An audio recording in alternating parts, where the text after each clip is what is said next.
Bonjour, bienvenue pour cette nouvelle vidéo autour du Vijnana Bhairava Tantra.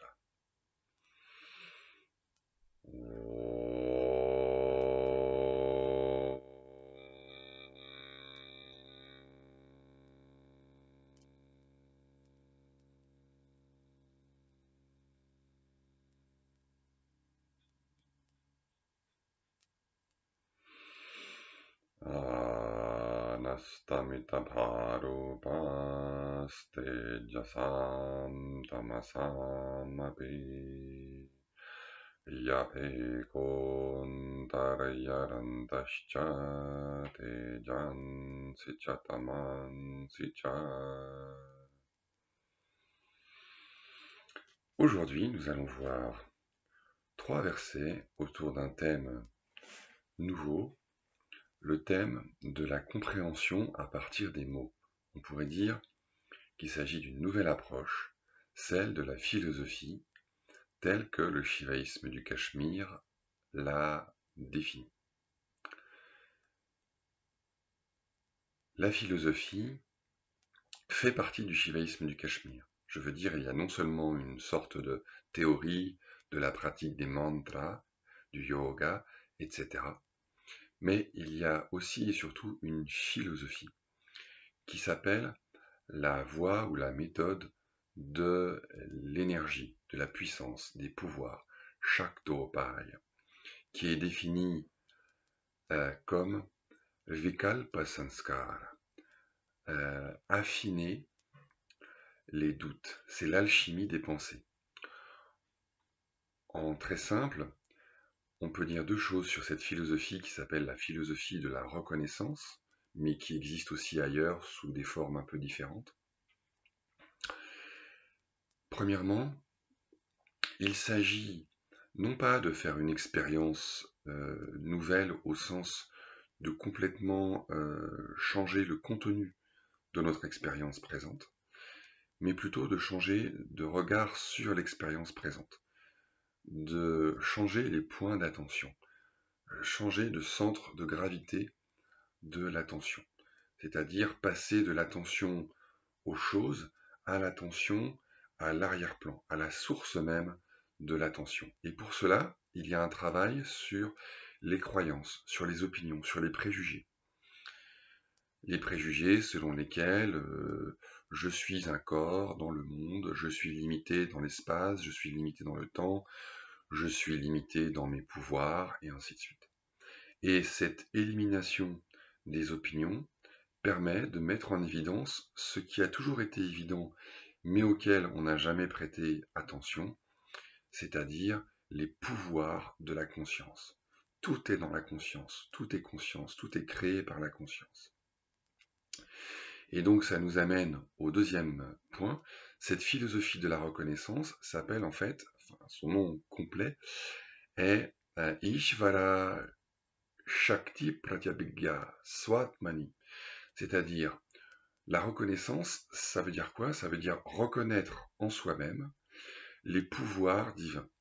Ishvara Shakti, reconnaître en soi-même les pouvoirs divins, c'est-à-dire reconnaître que être conscient, être en vie, ou tout simplement être, c'est divin. Voilà. Et ça n'est pas simplement humain, ça n'est pas simplement normal, ça n'est pas banal, ça n'est pas ordinaire. C'est par élimination des croyances fausses, ramener l'attention pour, en quelque sorte, me contraindre à reconnaître ma propre richesse, me contraindre à reconnaître, à faire attention et à apprécier, à savourer ma propre divinité. Alors, évidemment, ça soulève tout un tas de questions, je ne rentre pas dans les détails ici, mais voilà le cadre dans lequel s'inscrivent ces 3 versets.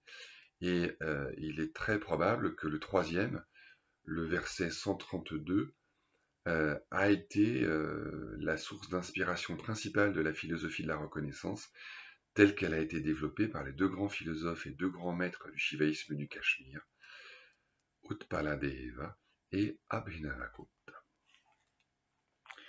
Je commence par vous lire le premier verset, le verset 130. Om Bhaya Sarvam Ravayati Sarvado Vyapako Kile Iti Bhairava Shabdasya Santato Charana Chivaha. Ce verset, avant de vous proposer une traduction, ce verset s'inscrit dans une pratique traditionnelle qui est une forme qui ressemble un peu à une sorte d'étymologie, mais qui n'est pas vraiment une étymologie. C'est plutôt une espèce de jeu. Vous prenez un nom, un mot, vous prenez chaque syllabe et vous rattachez chaque syllabe à une racine verbale. Et de cette manière, vous transformez le mot en une phrase. D'accord ? C'est comme si on disait patate, c'est pas, ta, te, et pas, c'est par exemple faire un pas, ta, c'est ta vie, et te, c'est te faire comprendre. Donc c'est faire un pas dans ta vie qui va t'aider à te faire comprendre, par exemple. Je dis n'importe quoi, mais c'est ça l'idée. Et ici, la même chose est faite avec le nom principal du divin dans la tradition du shivaïsme du Cachemire, du shivaïsme ésotérique, Bhairava. Bhairava. Donc, on nous donne d'abord cette espèce d'étymologie. Bhaya sarvam ravayati. Par la peur, il fait tout hurler, littéralement. Il fait tout résonner. Il fait tout vibrer par la peur. Ça pourrait paraître étonnant, mais c'est une vieille idée.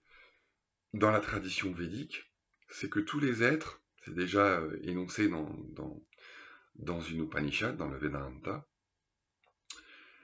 dans la partie la plus censée être la plus importante du Veda, du savoir traditionnel, c'est que tout ce qui est maintenu dans son être propre, dans sa forme propre, par une sorte de peur qui est inspirée aux choses par l'absolu, par l'immense, par le Brahman.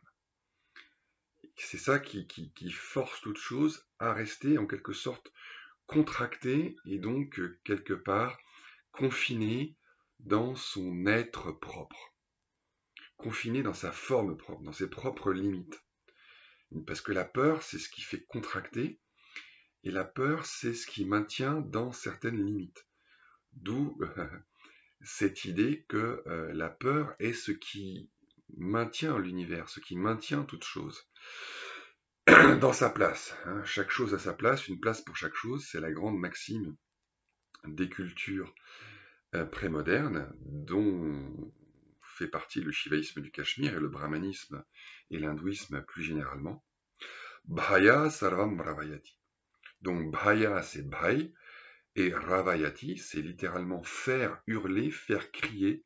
Rava c'est le cri, ravayati c'est le causatif. Il fait hurler, il fait crier. Rava, donc bhai, rava.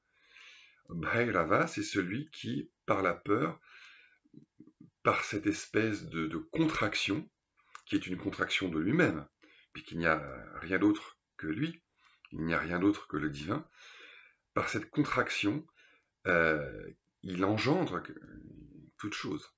Il produit toute chose et il fait subsister toute chose dans sa forme propre. En effet, le divin, c'est la conscience, et la conscience engendre les choses en se prenant elle-même pour des choses limitées, en s'identifiant à elle, c'est-à-dire en se contractant. Donc simultanément, elle s'oublie elle-même, et elle se contracte, et elle se prend pour telle ou telle chose. C'est-à-dire que quand je vois ce vase, eh bien, je suis la conscience infinie, la conscience universelle, qui se prend pour ce vase. Et cela revient pour moi, conscience universelle, conscience infinie, à me contracter aux dimensions de ce vase. À faire comme si je n'étais que ce vase, comme si je n'étais que cela. Et c'est ce qui se passe tout simplement dans l'expérience ordinaire. C'est cela le phénomène de l'attention. Comme je l'ai expliqué à plusieurs reprises, il y a cette contraction qui simultanément est une exclusion de tout le reste et donc un oubli de soi. Et c'est pour ça que voir les choses, en général, c'est une distraction. C'est un facteur, une cause de distraction. Je m'oublie, moi, présence infinie, quand je vois le vase. Et c'est pour ça que la plupart des traditions spirituelles insistent sur le fait qu'il faut se détacher de la perception des choses, des pensées, des sensations, des perceptions, et revenir à l'intérieur, ne pas se laisser distraire, s'intérioriser, retourner la flèche de l'attention vers l'intérieur, vers l'immense espace conscient que je suis. Bhaya sarvam ravayati. Sarvado, toujours, je suis toujours comme cela, sans cesse. Vyapakaha akhile. Je suis ce qui imprègne tout. Je suis ce qui imprègne tout, ça veut dire quoi? Ça veut dire que sans conscience, on ne peut faire l'expérience de rien. Ni à l'intérieur, ni à l'extérieur, ni réel, ni irréel, ni vrai, ni faux. On ne peut faire l'expérience d'absolument rien. L'apparition et la disparition des choses, la présence et l'absence des choses est éclairée également par cette lumière que je suis, qui manifeste les choses et qui se manifeste en les manifestant, qui se manifeste ainsi librement. Sans moi, sans la conscience, rien, absolument rien n'est possible. Je suis la lumière qui rend tout possible. Ça, c'est l'argument principal de la philosophie de la reconnaissance. Rien en dehors de la conscience, de cette lumière insaisissable qui ne se limite à rien, mais sans laquelle aucune chose limitée ne serait possible. Cette lumière qui éclaire tout, et qui éclaire l'absence de tout, et qui est au-delà de tout. C'est ça le grand mystère, le grand, grand, grand mystère de la non-dualité, le grand mystère qui est à la base de l'éveil spirituel, c'est le grand mystère. Mystère parce que c'est incompréhensible, l'entendement, le mental si vous préférez, ne peut pas comprendre, ne peut pas saisir cela, parce que ça n'est pas une chose, ça n'est pas limité. Ça n'est pas situé ici ou là dans l'espace et dans le temps. Ça n'a pas de forme, ça n'a pas de structure. Et par conséquent, ça ne peut pas être saisi. Mais c'est cela qui saisit les choses. C'est la source de toute saisie. C'est la source de toute compréhension. Ce qui ne peut être pensé, mais par qui les pensées adviennent, qui illumine les pensées, dans lequel les pensées baignent, comme les poissons dans la mer. Donc ça, c'est le mystère fondamental, qui est la base de toutes les pratiques de cette tradition, et en fait qui est la base de toute pratique dans la vie, qu'on le sache ou non. Et l'éveil, c'est simplement s'éveiller à cela. En tout cas, c'est la base de l'éveil, c'est l'éveil fondamental. C'est l'éveil fondamental, à partir duquel la vie, l'évolution, le cours de notre vie va être profondément bouleversé, transformé. C'est cela la reconnaissance. C'est cela dont parle ce verset, et dont, d'une façon ou d'une autre, parlent tous les autres versets de ce Vijnana Bhairava Tantra. Et c'est cela dont parle la vie en général. C'est le mystère, c'est l'évidence mystérieuse qui est là, silencieuse, à l'arrière-plan de toute expérience, qui est le fond de toute expérience, qui est l'expérience elle-même. Iti Bhairava Shabdasya, Santato Charanat, et ainsi en énonçant continuellement le mot Bhairava, Shiva, on redevient divin, on redevient divin. Vous voyez, ici, il ne s'agit pas tellement de s'attacher vraiment à l'idée philosophique que je suis Dieu, c'est pas ça. L'idée, c'est que je suis est Dieu. Le je suis est Dieu. La sensation du je suis est Dieu. La conscience est divine. Et si je me plonge en elle, si je me retourne vers elle, qui est ma source, qui est plus moi-même que moi-même, eh bien, je me divinise, au sens où je m'harmonise, je m'équilibre, je me mets en harmonie, ou plutôt je suis mis en harmonie, je suis remis en harmonie. Kechari Samata. Je retrouve l'harmonie des énergies de la conscience, qui sont mes pouvoirs, qui sont mes énergies. Donc en m'abandonnant à ce qui est plus moi que moi, tout est remis à sa place. Tout s'ajuste dans cette nouvelle justice, dans cette nouvelle harmonie, dans cette nouvelle égalité, au sein de cet espace infini de la conscience. Tout cela est une question d'attention. La pratique essentielle, le geste, concrètement le geste essentiel, est un geste de l'attention. Le geste du retour de l'attention à l'espace, à l'infini, à la conscience universelle. Parce que l'attention, ça n'est rien d'autre que la conscience universelle qui se fragmente elle-même en se contractant à la mesure des choses qu'elle crée et dans lesquelles elle s'oublie. Et donc l'éveil, c'est se réveiller, c'est revenir à soi, se retourner vers la source. Tout simplement. Le verset suivant. Alors là, il y a un commentaire assez long. Avarnam Ivarne et Ai. Aikarahasya Maheshwara. Donc il y a tout un commentaire sur le symbolisme des lettres, le symbolisme des syllabes, de certaines syllabes, mais Anantam Suravartmaskam, avec notamment des citations des Upanishads et une description de différentes mudras, comme Karankini, la mudra du squelette. Mais bon, c'est très ésotérique et ça n'apporte pas grand-chose d'essentiel. Mais en tout cas, ça évoque aussi, ça nous rappelle plutôt, ça nous rappelle, oui, que le shivaïsme du Cachemire, c'est le shivaïsme ésotérique, et le shivaïsme ésotérique est révélé par Bhairava. Et Bhairava, littéralement, c'est celui qui effraie, qui est source de peur. Donc, qui est à la fois source de maîtrise de soi, parce que dans la peur, on apprend la juste mesure, on apprend à ne pas dépasser les limites. La peur, quelque part, nous éduque, nous remet à notre place, et en même temps, c'est celui qui fait peur, c'est-à-dire que c'est la conscience qui se fait peur elle-même en créant un monde dans lequel elle s'égare, dans les méandres duquel elle se perd.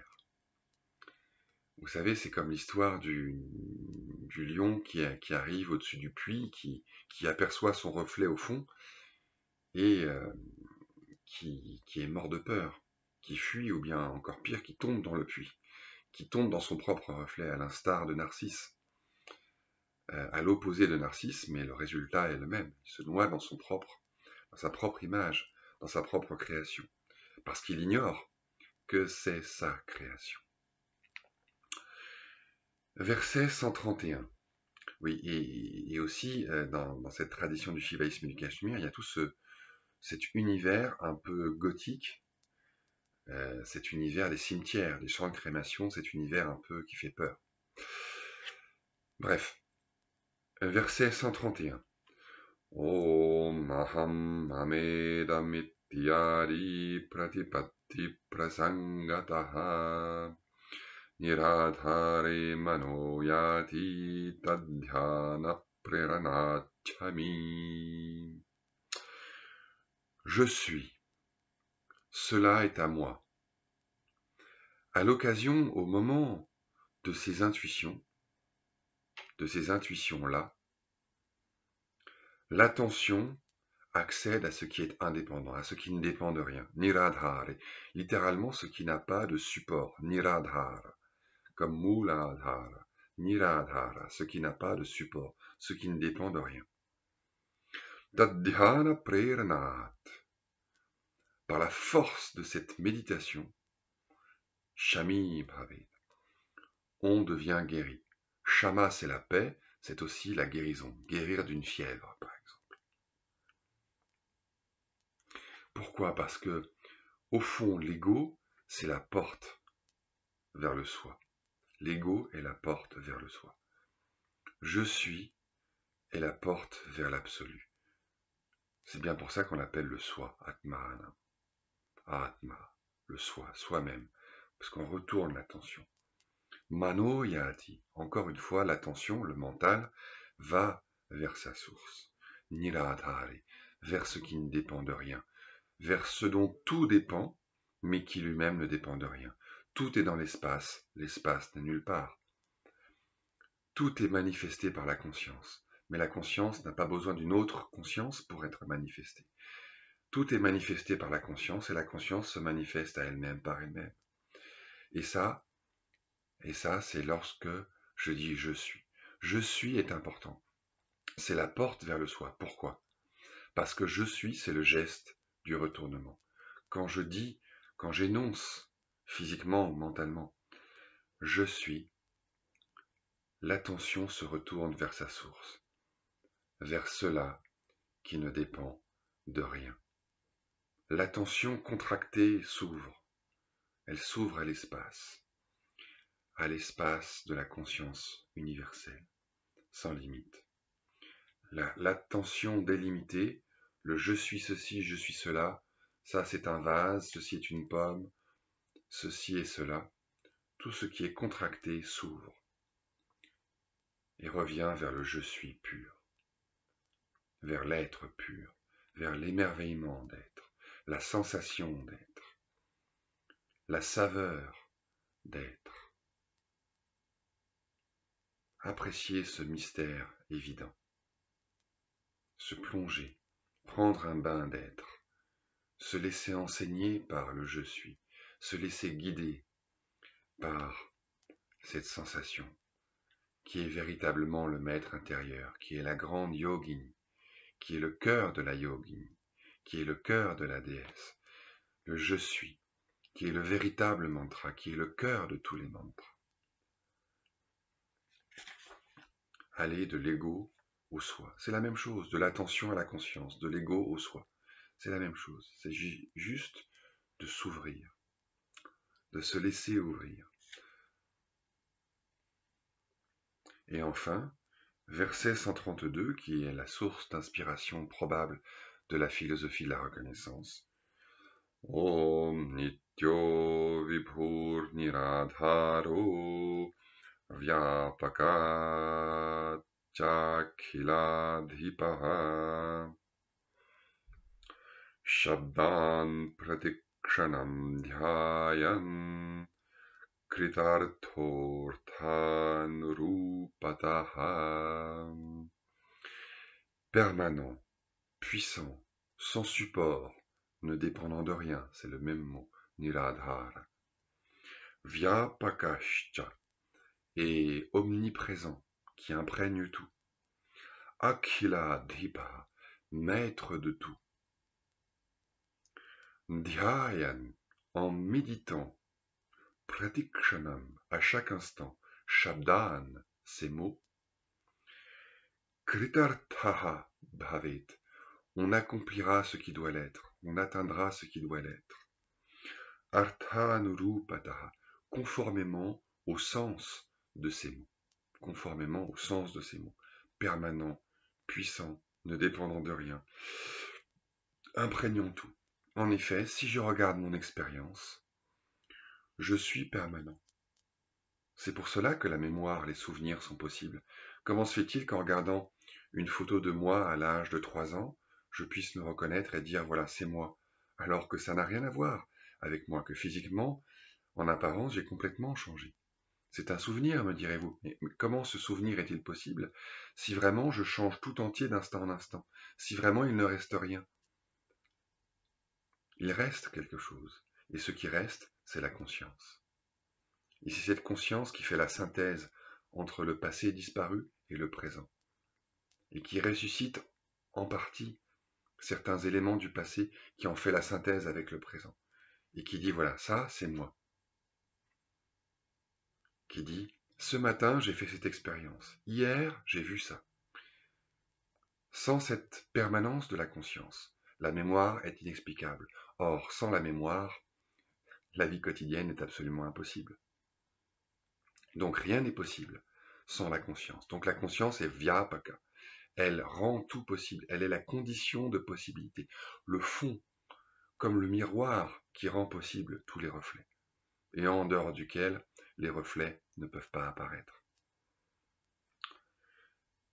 Et moi-même qui suis ce dont tout dépend, je ne dépends de rien. Comme l'espace. Tout est dans l'espace, mais l'espace n'est nulle part. Tout est fondé dans l'espace, mais l'espace ne repose sur rien. Tout repose dans l'espace. Mais sur quoi repose l'espace? Et tous les pouvoirs sont les pouvoirs de la conscience. La mémoire, la perception, le langage, l'oubli, l'attention. Tout ça, ce sont des pouvoirs de la conscience. La conscience est complètement indépendante.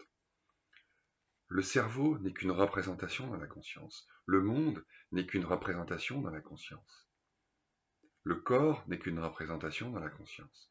Le passé, l'avenir, l'agitation, la paix, le bonheur, le malheur, moi, les autres, ne sont que des représentations dans la conscience, comme des vagues dans l'océan. Et donc, si l'on médite à chaque instant ces mots, eh bien, conformément au sens des mots, on atteint ce qui doit l'être. Il y a un jeu de mots là sur artha, qui signifie à la fois le but, le profit, la richesse, mais aussi la vérité et le sens des mots. Artha, un des 4 buts de l'homme selon la culture brahmanique. Kama, Artha, Dharma, Moksha. Un des 4 Purushartha, un des 4 buts de la vie. Il y a le plaisir, le profit, la justice et la liberté spirituelle. Voilà, j'espère que tout cela est clair pour vous. C'est très simple. J'ai les pouvoirs du divin, car les pouvoirs de la conscience sont les mêmes que ceux du divin. Donc, je suis divin. Et en reconnaissant cela, eh bien, en m'abandonnant surtout à cela, en faisant confiance, c'est ça la différence entre intellectuel et plus profond qu'intellectuel. C'est la dimension du cœur, et la dimension du cœur, ça veut dire la dimension de confiance, faire confiance à, s'abandonner à. Eh bien, en m'abandonnant à, en faisant confiance à, je fais l'expérience d'être transformé par la source, par ce que je suis vraiment, par la source, par l'essence, par le soi que je suis réellement, mais que j'oublie, que j'ai oublié. Et c'est ça l'éveil, c'est se réveiller, revenir à cette essence, lui faire confiance, m'abandonner à elle. Voilà, il ne me reste plus qu'à vous remercier, à vous souhaiter une très belle journée et à vous donner rendez-vous pour une prochaine vidéo.